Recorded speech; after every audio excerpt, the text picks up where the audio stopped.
Hey, welcome back to the channel. In this video, like the title states, we are working on the drain and the drainage system for the plasma cutting table. So the drainage system on these tables can be as easy and as simple or as complex and as difficult as you would like it to be. The drains that come with the table, there's kind of two main issues people complain about with them, which is one, they're small. The actual drainage hole is very small, and so they can get clogged up with debris pretty quickly and easily, which means that you're going to have trouble cleaning them out to get the table to drain.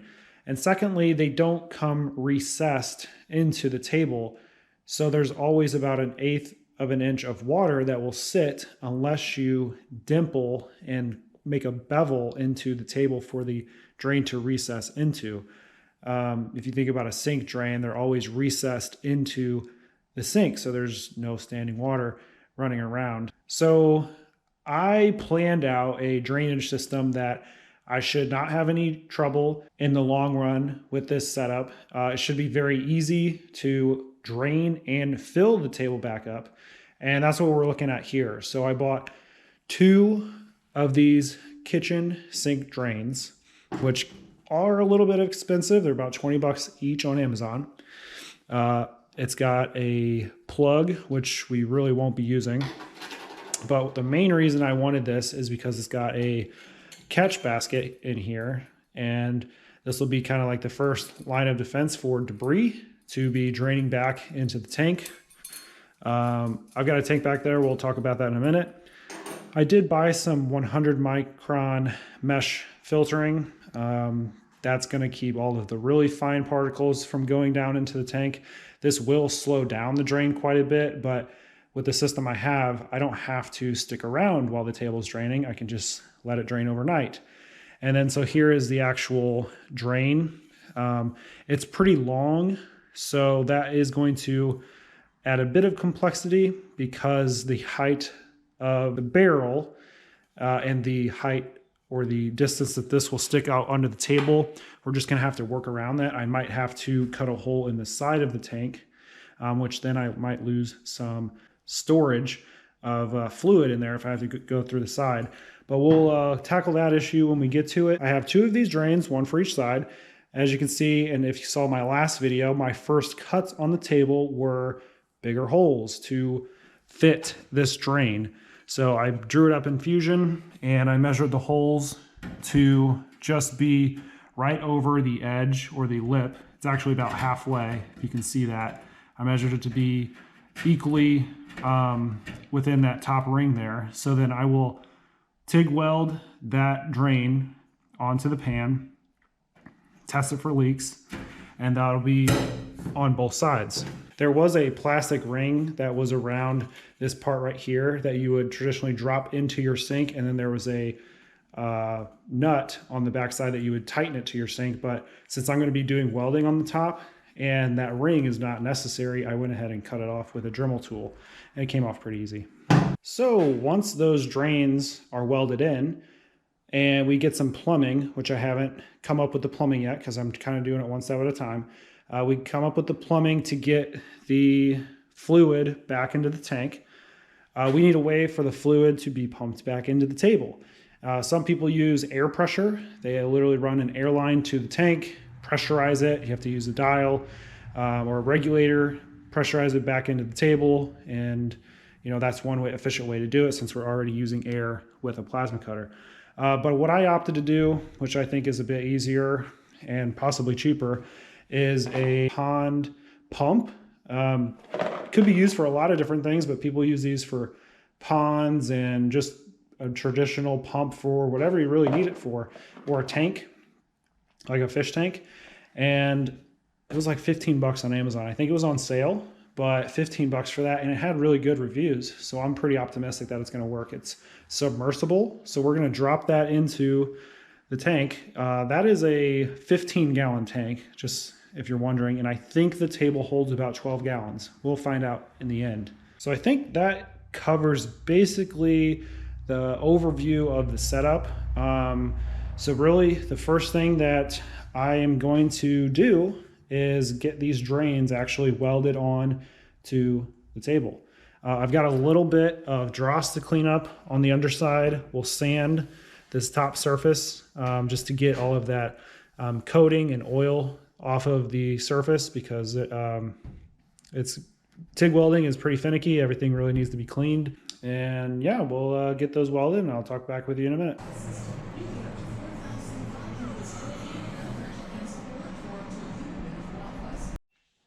Well, here is one drain welded in.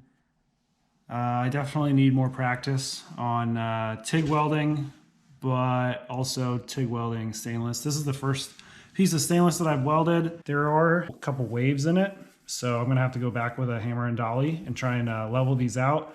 There's a couple high spots in my weld just from where I blew a hole or two, so I'll go back with a sander and sand those down, but it's just gonna take some work to kind of put a level over it and kind of make sure the drain is not the high part of this piece, you know, so that the water actually can drain to it. So that's going to take some fine tuning. I'm going to go ahead and get this other side welded in.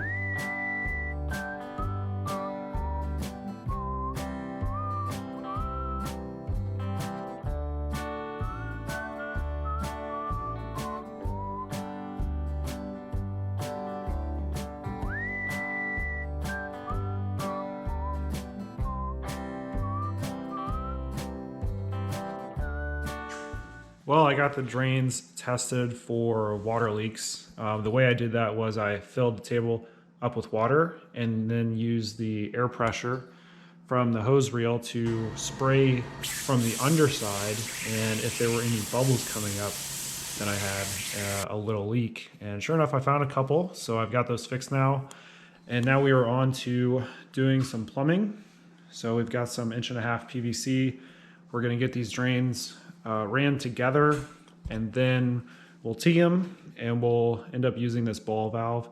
I didn't really want to use a plastic PVC ball valve because they're really hard to operate, but for right now that's going to be the way it is put together, and I'll have to figure out maybe an easier way to turn this because it is very difficult to turn. So we're going to get to work on getting this plumbed in to the tank.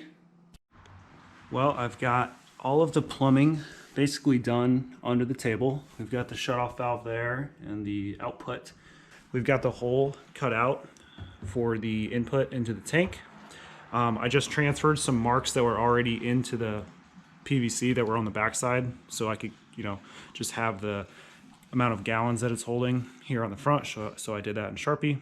And now I need to cut the top a little panel off of it so we can drop our pump down into the tank. I'll say my biggest challenge that I'm having is trying to get these drains to be as close up to the table as possible, because of this jug, and this was $10 on Marketplace.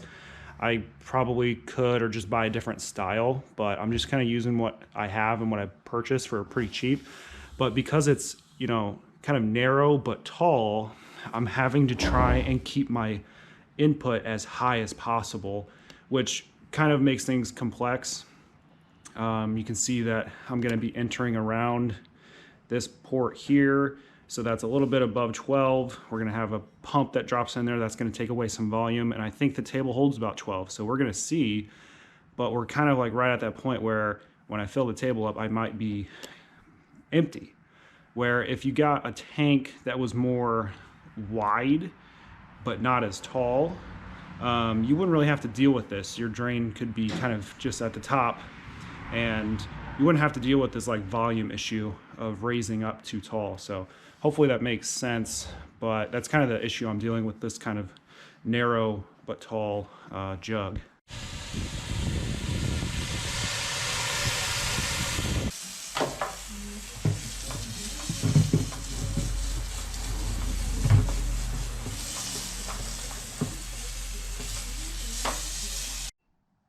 All right, as you saw, I dropped the pump down in the tank. I did pull it back out to add some weights to it, just so it would be a bit more persuaded to kind of sit flat and not move around. And then I duct taped the hole.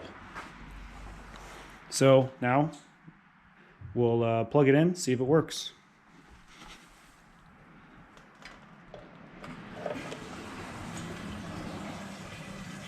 There it goes, we can hear it. It's a pretty nice stream. I feel like that's gonna fill the table up pretty quickly. The pump is also really quiet, I can't even hear it.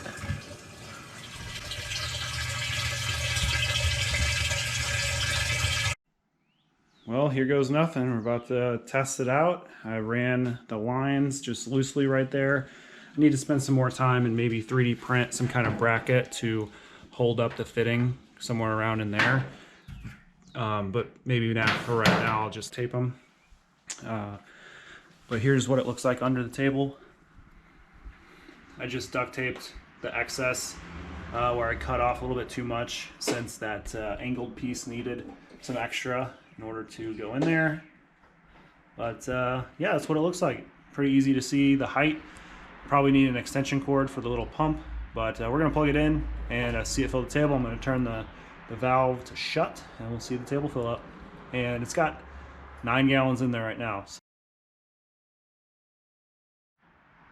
Got the table full of water, and the tank is a little bit under 3 gallons, and that's about where the pump started sucking up air, which is higher than I would have liked it to be. So hopefully we're gonna be okay. But we've got a couple gallons in the tank, probably 2.5, and we've got the table full. So we'll be testing how many gallons this table is actually holding right now with it. Hopefully you can see how high it is on the pan. And you want to talk about a perfect fit. Look at this drain.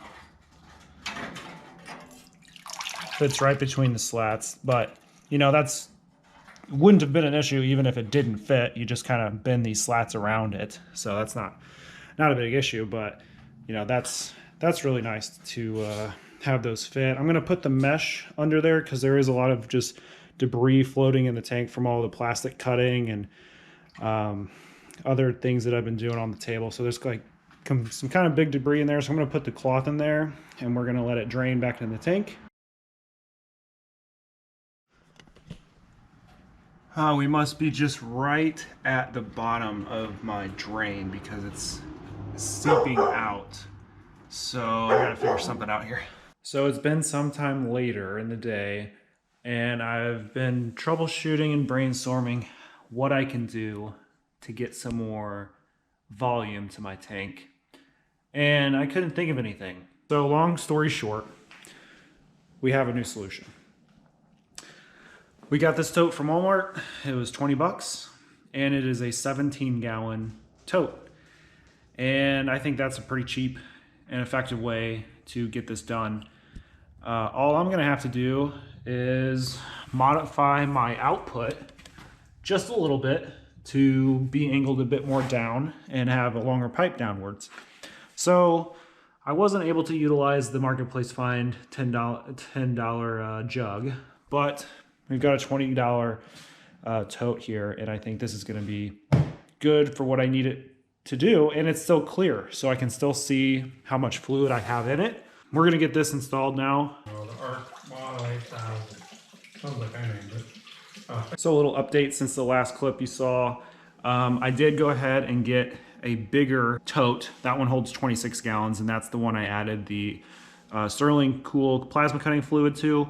I just wanted the extra capacity so that in a month, whenever there's spillages and extra fluid left on the metal, that in a month I'm not having to refill it. So this one has several extra gallons of fluid in there, so that maybe in a couple months I'll have to refill it. But that tote was about 16 or 17, and it was just really close to being just the exact amount. And if I lose fluid over a couple weeks, then I'm gonna have to add some more. So I've got the extra capacity now, and it's all plumbed in. One other cool thing is the pump that's in the tank.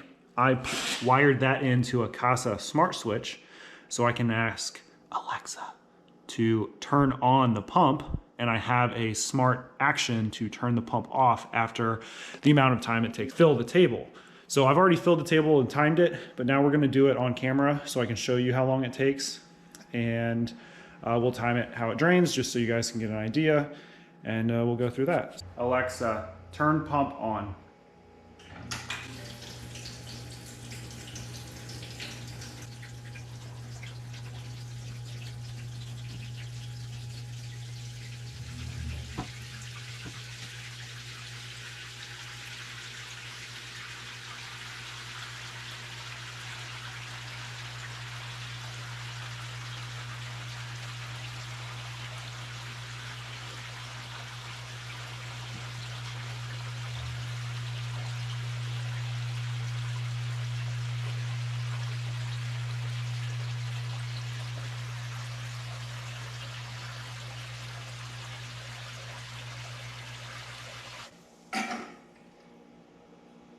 There we go, turned off on its own.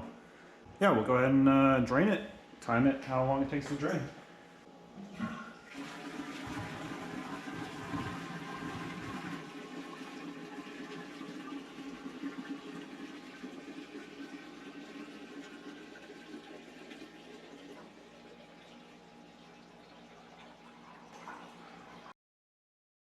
So I really think the setup works pretty good. Pretty simple overall. I know the Alexa smart automation is kind of a bit over the top, but it just is one less button I have to switch.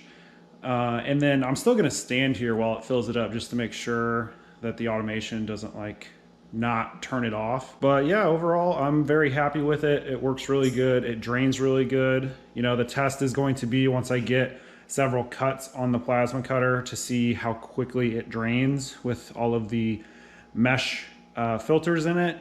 But either way, if it takes longer to drain, that's okay, because I can just open the drain and walk away for the evening, and it can drain overnight. It's no big deal. And then just clean the filters when I need to. So hopefully that works out okay. But I think the easy part as far as this table is done. You know, getting the table built, getting the drains installed, all of that's the easy part. What the hard part is using this table effectively and efficiently to actually make it pay for itself. So really, now the hard work begins, where I need to come up with some designs, start getting some metal, start getting better with fusion, and creating some parts that we can make some money on, so I can you know, hopefully pay for the table, and that's kind of the goal, and start a little business here. So I appreciate you guys watching. Hopefully you learned something, and maybe this gives you an idea of a way to kind of cheaply, I would say, install a pretty touchless drain system for your table. I will say the only complaint I have with my setup is the PVC ball valve. It's pretty difficult to maneuver, and I knew that going into it. It's real tough. So I plan on making some kind of lever to give me some leverage on that ball valve, but out of all of the things, I'm okay with that. Out of all the things that could be difficult, that's not really a big deal, but I just wanted to point that out. If maybe you can come up with a different solution for that ball valve, that would be good for you and your table. So feel free to leave some comments about any concerns, or if this helped you, any tips or things to watch out for. I'd appreciate that, since as you can tell, I'm a new plasma table owner, and I'm just trying to do things really nice to start with, because once we get kind of into production mode, I'm not going to want to revisit a lot of these things. So spending time on it now, like this drain setup, and we won't have to revisit it later. So thanks for watching. I'll see you in the next one.